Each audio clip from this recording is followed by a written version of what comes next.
I'm standing in my grandmother's kitchen, holding an envelope that's trembling in my hands, and I can still hear her voice breaking as she begged me not to open it.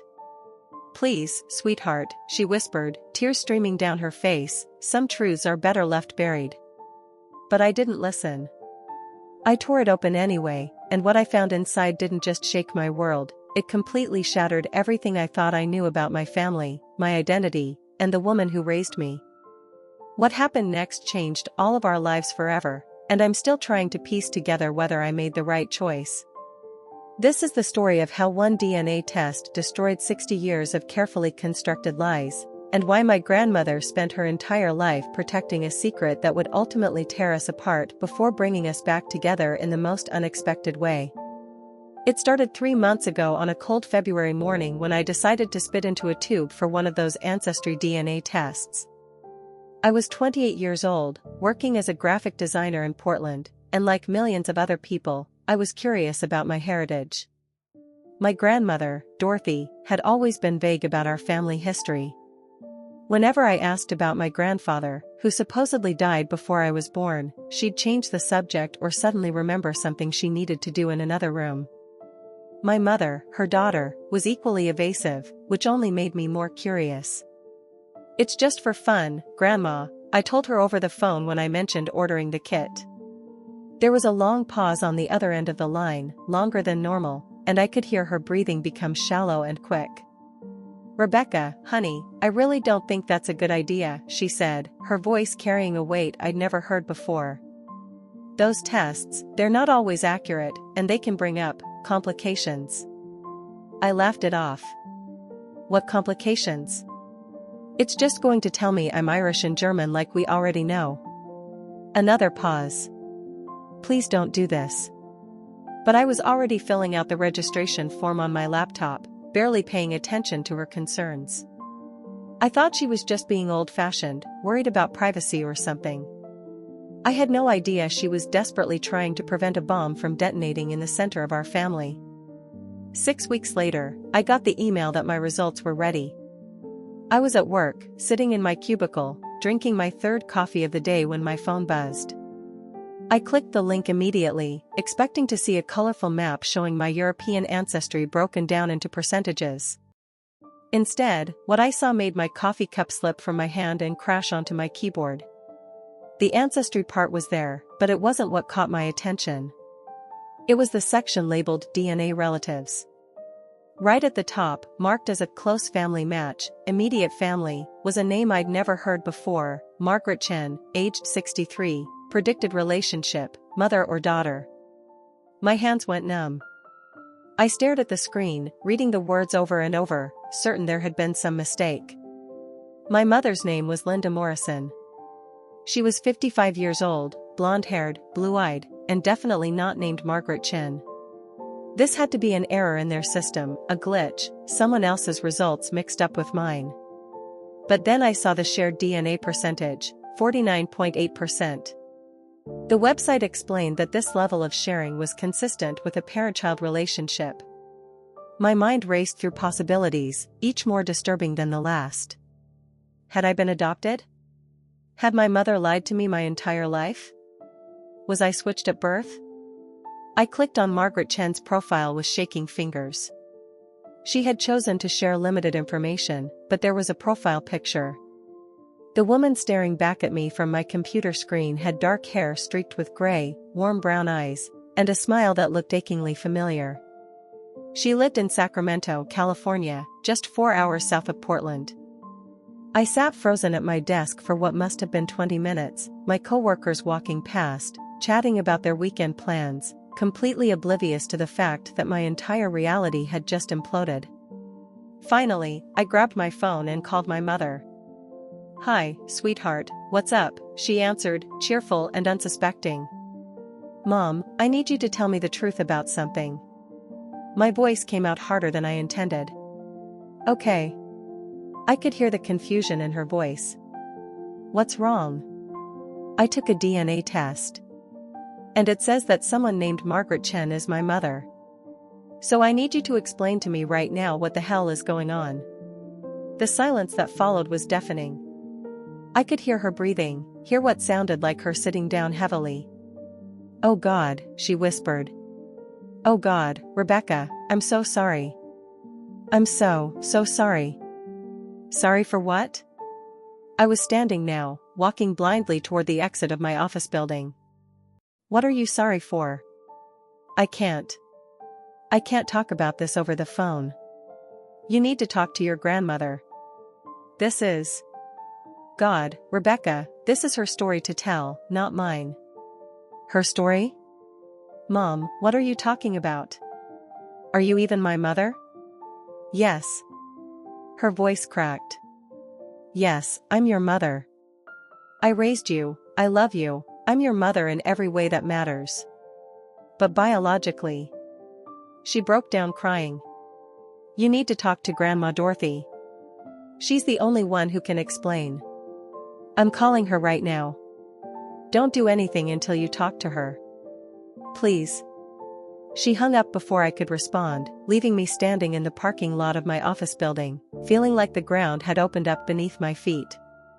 15 minutes later, my grandmother called. Come to the house, she said, her voice small and tired. Come now, and I'll tell you everything. But Rebecca, please, before you come, please understand that everything I did out of love. Everything. I drove to her house in a daze, barely remembering the 40-minute journey through Portland streets to her small craftsman home in the suburbs. She was waiting at the door when I pulled up, looking older than I'd ever seen her, her normally straight posture curved and defeated.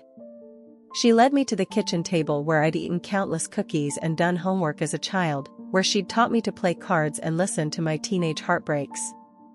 She made tea with shaking hands, and then she sat down across from me and began to talk. In 1960, she started, her voice barely above a whisper, I was 23 years old, married to your grandfather Robert, and we were trying desperately to have a baby. We'd been married for 5 years, and nothing was happening. Back then, they didn't have the fertility treatments they have now. We went to doctors, but they just told us to keep trying, to be patient. But month after month, year after year, nothing. She wrapped her hands around her teacup, staring into it like it held answers. It nearly broke us. I felt like I was failing as a woman, as a wife. Robert was wonderful, he never blamed me, but I could see the sadness in his eyes every time another pregnancy test came back negative, every time another friend announced they were expecting. Grandma, I interrupted, what does this have to do with? Please, she cut me off gently. Let me tell it all, or I'll lose my courage. I nodded, and she continued. In 1962, we went to a church retreat in Northern California, near Sacramento. It was supposed to be a chance to reconnect, to find peace with our situation. On the second day, I went for a walk by myself along a trail near the retreat center. That's where I found her. Dorothy's eyes filled with tears. There was a young woman, maybe 18 or 19 years old, sitting by the side of the path. She was Chinese American, beautiful, and very obviously pregnant. She was crying so hard she was shaking. I sat down next to her and asked if she was okay, and that's when she told me her story. My grandmother reached across the table and took my hand. Her name was Margaret Chen. She was a nursing student in Sacramento, and she'd gotten pregnant by her boyfriend, who was white. When her family found out, they were furious. This was 1962, Rebecca. Interracial relationships were still illegal in many states. Her family told her she had 2 choices, have an abortion, which was also illegal and dangerous, or give the baby up for adoption and never speak of it again. She couldn't bear to end the pregnancy, but she also couldn't go against her family. She felt completely alone.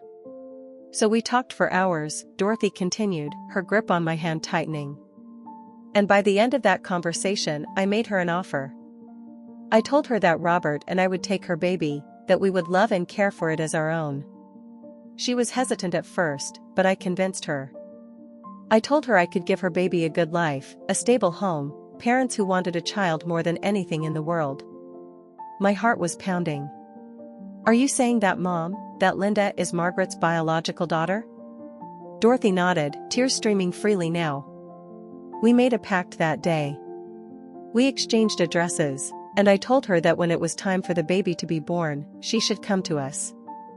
3 months later, in November 1962, Margaret showed up at our house in Portland. She was in labor. We couldn't take her to a hospital because there would be records, questions. So I delivered the baby myself, right upstairs in the guest bedroom. I felt like I couldn't breathe. "You delivered your own daughter?" "Your mother," Dorothy whispered. "Yes." It was the most terrifying and beautiful moment of my life. When that baby girl cried for the first time, both Margaret and I were sobbing. We wrapped her up, and I held her, and Margaret said goodbye. She wiped her eyes with a napkin. Margaret left the next morning. We'd arranged everything beforehand. She went back to her life, finished nursing school, eventually married someone her family approved of. And Robert and I raised Linda as our own. We told everyone I'd been pregnant, that I'd been hiding it because of previous miscarriages. People believed us. Why wouldn't they? We had a beautiful baby girl, and we were so happy. But the DNA test, I said, my mind spinning. If Linda is Margaret's daughter, then why does the test say Margaret is my mother? That's not how genetics works.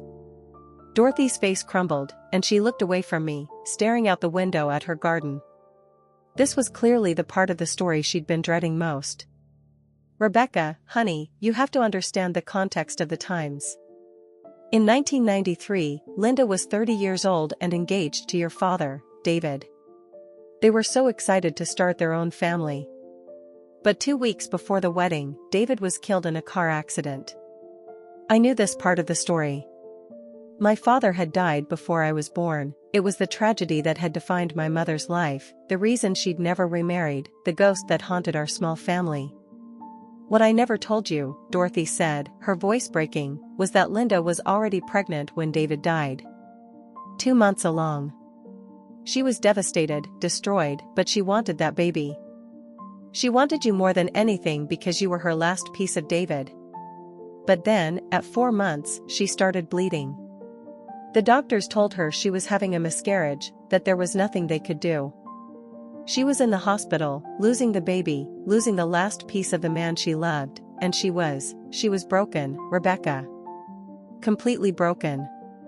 Dorothy stood up and walked to the window, her back to me.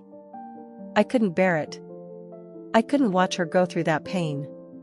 And that's when I made a decision that I've questioned every single day for the last 28 years. The kitchen fell silent except for the ticking of the old clock on the wall. I waited, frozen, for her to continue. "I called Margaret," Dorothy finally said. We'd stayed in touch over the years, exchanging letters every few months. She'd never had any other children. Her marriage had been arranged by her family, and while her husband was kind, she'd never been able to get pregnant again. When I called her and told her what was happening to Linda, what I'm about to tell you sounds insane, but you have to understand the desperation of that moment. She turned to face me, and I'd never seen anyone look so haunted. I asked Margaret if she would carry a baby for Linda. If she would be a surrogate mother.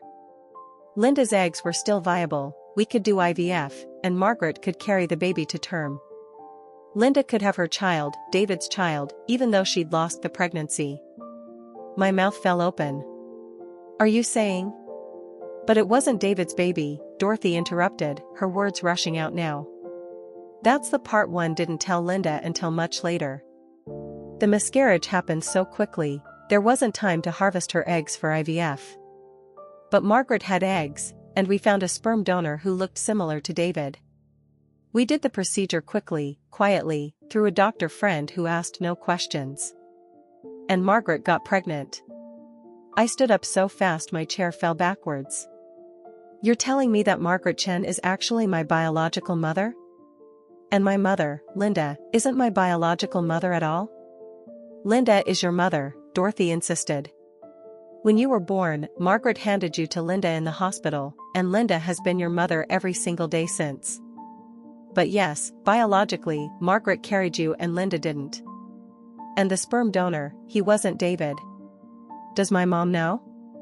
I asked, my voice shaking with anger. Does Linda know that I'm not her biological daughter? Dorothy nodded miserably. I told her when you were 5 years old. I couldn't keep lying to her. She was devastated, furious with me, didn't speak to me for almost a year. But she also realized that you were still her daughter in every way that mattered. She'd bonded with you, raised you, loved you from your first breath. The biology didn't change how she felt about you. But it changes how I feel about everything. I shouted. My entire life is a lie. You lied to me, Mom lied to me, even my existence is based on a lie. Rebecca, please. And Margaret? I cut her off. Does she know? Does she know that the granddaughter she gave up was actually your daughter, and then she ended up having another baby for that same daughter? Does she know she's my biological mother? She knows everything, Dorothy whispered. And she's thought about you every single day for 28 years. But we made an agreement. She got to see you once, right after you were born, got to hold you for an hour before handing you to Linda. And then she went back to her life, and we went back to ours. It's been 28 years of her wondering about you, wanting to know you, but respecting the boundaries we set. I grabbed my purse and headed for the door. I need to leave. I need to process this. Rebecca, wait. Dorothy stood up, panic in her voice. Before you go, there's one more thing. A week ago, I got a letter from Margaret. She's sick, honey. She has late-stage ovarian cancer. Her doctors have given her maybe 6 months. She wrote to me asking if, before she dies, she could meet you. Just once. Just to tell you that giving you life was the greatest gift she ever gave anyone, even if she couldn't be your mother. She pulled an envelope from her pocket and held it out to me. This is the letter. I've been carrying it around for a week, trying to decide whether to give it to you. Because I knew that if you read it, you'd want answers. You'd want to take that DNA test or find her somehow. And once you did, everything would come out. Our whole house of cards would collapse. I took the envelope from her shaking hand, seeing my name written in unfamiliar handwriting on the front. You were going to keep this from me? You were going to let her die without me ever knowing? I don't know what I was going to do, Dorothy sobbed. I've been paralyzed, terrified. Because telling you would mean admitting what I did, facing the consequences of my choices. But not telling you would mean denying Margaret her dying wish and denying you the truth about where you came from. I've been in agony over this decision. I stood at the door, holding the letter, looking at the woman who had been my grandmother my entire life. She looked so small, so old, so broken. Part of me wanted to comfort her, to tell her everything would be okay. But a larger part of me was too angry, too confused, too shattered to offer any reassurance. I'm going to read this letter, I said quietly. And then I'm going to decide what to do next. But Grandma, I need you to understand something. You don't get to make decisions about my life anymore. You don't get to decide what truths I can handle. Those days are over. I left her standing in the doorway and drove back to my apartment in a daze. Once inside, I sat on my couch and opened Margaret's letter with trembling hands. The letter was written in beautiful, careful handwriting, and it began, Dear Rebecca, you don't know me, but I have known you, loved you, since before you took your first breath.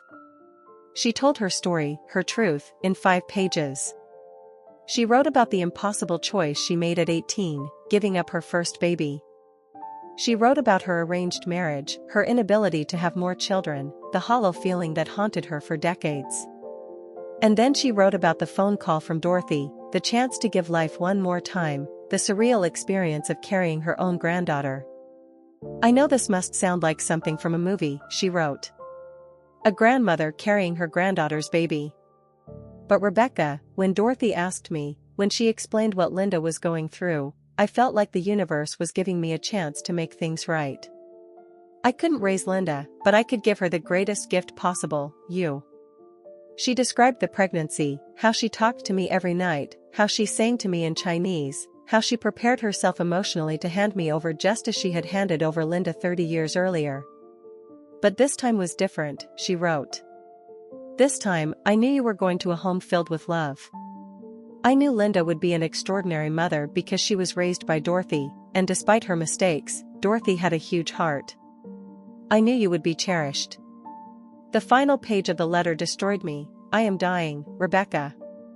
The cancer has spread too far, and I have made peace with that. But I have one regret that haunts me as I face the end of my life. I never got to hear your voice. I never got to look in your eyes and see the person you became. I don't expect you to think of me as your mother. Linda is your mother in all the ways that matter. But if you could find it in your heart to meet me once before I die, to let me see the beautiful life that came from my body, it would be the greatest gift I could ever receive. I don't want to disrupt your life or make demands. I just want to see you smile one time. That's all. Just once. Love, Margaret. I cried for hours. I cried for Margaret, who'd given up 2 babies and was now dying alone with her regrets. I cried for my grandmother Dorothy, who'd made impossible choices out of desperate love. I cried for my mother Linda, who'd lost her first baby and her fiancé and had built her entire life around a child who wasn't biologically hers. And I cried for myself, for the simple, straightforward identity I'd lost, for the complexity that had taken its place. The next morning, I called the number Margaret had included at the bottom of her letter. A man answered, her husband, I assumed. Chen residence. Hi, I said, my voice hoarse from crying. My name is Rebecca Morrison. I'm calling for Margaret. There was a sharp intake of breath. Oh my God. Oh my God, you called. Please wait, please hold on. I heard him calling for Margaret, heard footsteps, heard a woman's voice asking what was happening. Then she was on the phone. Rebecca? Her voice was exactly like I'd imagined, warm, gentle, nervous. Hi, Margaret, I said, and started crying again. I got your letter. We talked for 3 hours that first call. She told me everything, her childhood in Sacramento, her parents' restaurant, the boy she'd loved who got her pregnant with Linda, the shame and fear she'd carried for decades. She told me about watching from afar as Dorothy and Robert raised Linda, about the yearly updates she received, about the joy and pain of being biologically connected but emotionally separated. I don't want to replace Linda, she said at one point. I could never do that. She's your mother. But I would love to know you, even just a little, before I die. Can I come visit you? I asked. This weekend? I heard her crying on the other end of the line. Yes. Yes, please. I would love that more than anything. I called Linda next, my hands shaking as I dialed. She answered on the first ring, like she'd been waiting by the phone. Rebecca, I'm so sorry, she said immediately. I'm so sorry I never told you. I wanted to tell you so many times, but I was scared. Scared you wouldn't see me as your real mother anymore, scared you'd hate me for lying, scared of losing you. Mom, I said, and the word came easily despite everything, you're my mother. That hasn't changed. The biology doesn't change the fact that you're the one who raised me, who loved me, who shaped me into who I am. But I need to meet Margaret. Can you understand that? Yes, she said without hesitation. Yes, of course. She's dying, and she deserves to meet you. She gave you life, gave you to me. I owe her everything. Do you want me to come with you? That question, that offer, showed me everything I needed to know about Linda's character. Despite her fear, despite the complexity of the situation, she was willing to face it with me.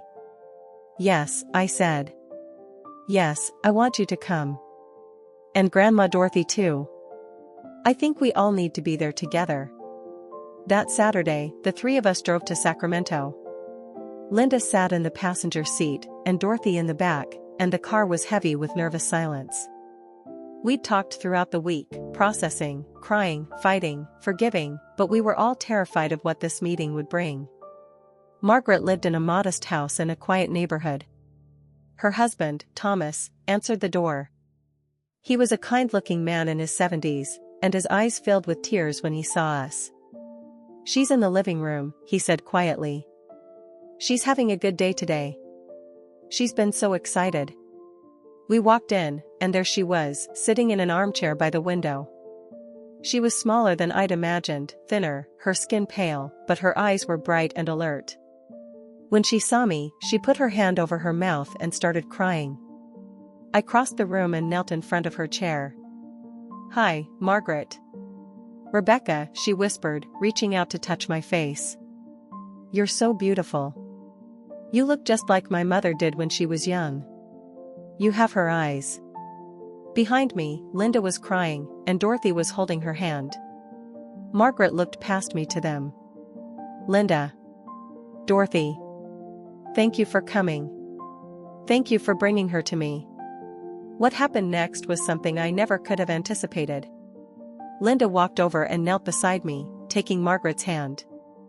"Thank you," Linda said through her tears. "Thank you for giving me life. Thank you for giving me Rebecca. Thank you for the incredible gift of both of us." And then Dorothy joined us, the four of us in a circle by that armchair, for generations of women connected by biology and choice, by secrets and sacrifice. Margaret pulled us all close, and we sat there together, crying and holding each other. We spent the whole day there. Margaret told me stories about her life, showed me photos of her parents and her restaurant. She taught me a Chinese lullaby she'd sung to me when I was in her womb. Thomas made us tea and lunch, and we all sat around the table like a family, which I suppose we were, just not in any traditional sense. Before we left, Margaret pulled me aside. "I need you to know something," she said, holding both my hands. "I need you to understand that what Dorothy did, what seems like this huge betrayal, came from the purest love. She saw her daughter suffering, and she would have done anything to ease that pain. Was it wrong to lie to you? Maybe. But was it wrong to want to give Linda a child, to give you a life? I don't think so. Please don't hate her for trying to create something beautiful from something tragic." "I don't hate her," I said honestly. "I don't hate any of you. I'm just trying to understand where I fit in all of this." "You fit everywhere," Margaret said firmly. "You fit in Dorothy's heart because she helped bring you into the world. You fit in Linda's heart because she raised you with everything she had. And you fit in my heart because I carried you, felt you move, talked to you in the darkness, and loved you enough to let you go. You're not divided among us, Rebecca. You're multiplied by us." I visited Margaret every weekend for the next 4 months. Sometimes I went alone, sometimes Linda came, sometimes all three of us Morrison women would make the drive. We got to know each other, this complicated family bound by genetics and secrets. Margaret told me about my biological father, the sperm donor. He'd been a graduate student in biology, of Chinese and Irish descent, which explained my mixed features. She told me she'd chosen him specifically to honor both sides of my heritage. As her health declined, our visits became more precious. She started sleeping more, talking less, but her face would light up every time we arrived. In late July, she was moved to hospice care. We were all there in the room, me, Linda, Dorothy, Thomas, and Margaret's sister who'd flown in from New York. 2 days before she died, Margaret asked to speak to me alone. Everyone left the room, and I sat beside her bed, holding her frail hand. "I need to tell you something," she whispered, her voice barely audible. "About the letter. The DNA letter that Dorothy begged you not to open." "What about it?" I asked gently. "I sent it," she said, a small smile on her lips. "I created a DNA profile and matched with you on purpose. I knew you'd taken the test because Dorothy mentioned it in one of our letters, and she was worried about what you might find. So I took the test too, hoping we'd match, hoping it would force everything into the open.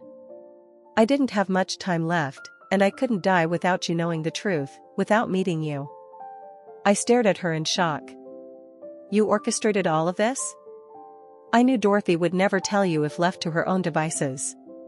She was too scared, too protective. So I made the choice for her.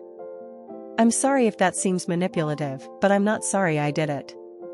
These last few months, getting to know you, having Linda and Dorothy here together, healing old wounds, it's been the greatest gift of my life. Even this, she gestured weakly at the hospice room, dying is easier knowing I got to see how the story turned out. You're the happy ending, Rebecca. You're the miracle that came from all our mistakes. She died 2 days later, peacefully, with all of us holding her hands. At her funeral, I gave the eulogy. I told the gathered family and friends about the extraordinary woman who had given life twice, who had carried both mother and daughter in her womb, who had sacrificed her own maternal joy so that others could experience it. There wasn't a dry eye in the church. In her will, Margaret left me a small jade bracelet that had belonged to her mother, along with a letter. This bracelet represents your Chinese heritage, she wrote. Never forget that you come from strong women who made impossible choices. Your great-grandmother came to America with nothing and built a restaurant from scratch. Your grandmother Dorothy gave up everything to have a child. Your mother Linda chose to love you even after learning the truth.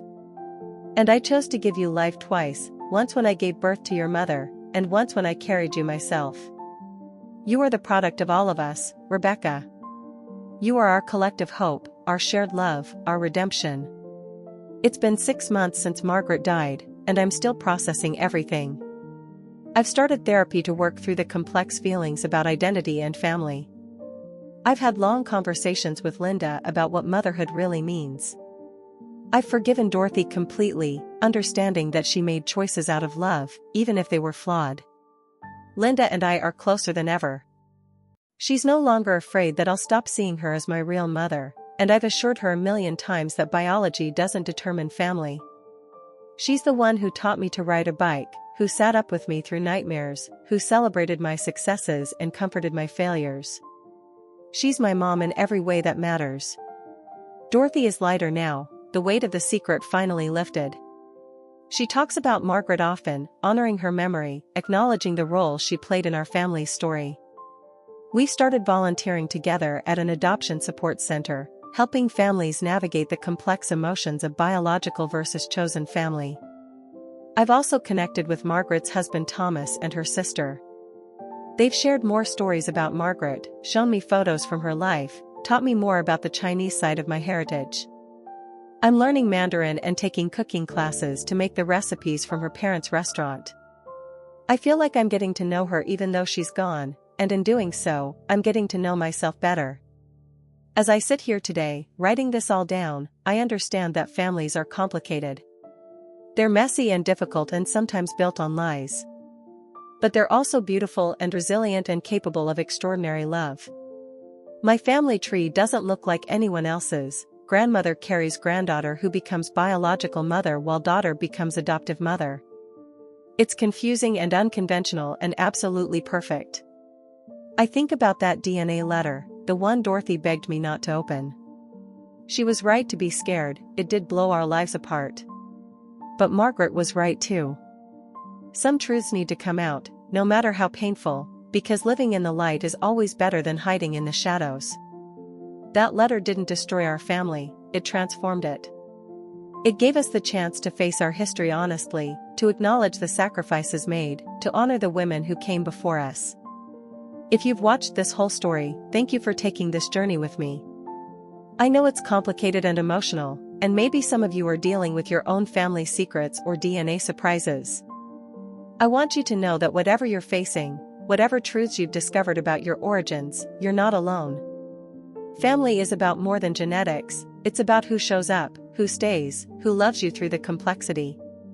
If this story resonated with you, if you've got your own complicated family history, or if you just want to share your thoughts, please leave a comment below. I'd love to hear your stories. Sometimes sharing our truths is how we heal, how we connect, how we remind each other that we're all just trying to navigate this messy, beautiful thing called family. And if you want to follow along with more stories about identity, family, and finding our way through complicated truths, hit that subscribe button. We're all in this together, trying to figure out where we belong.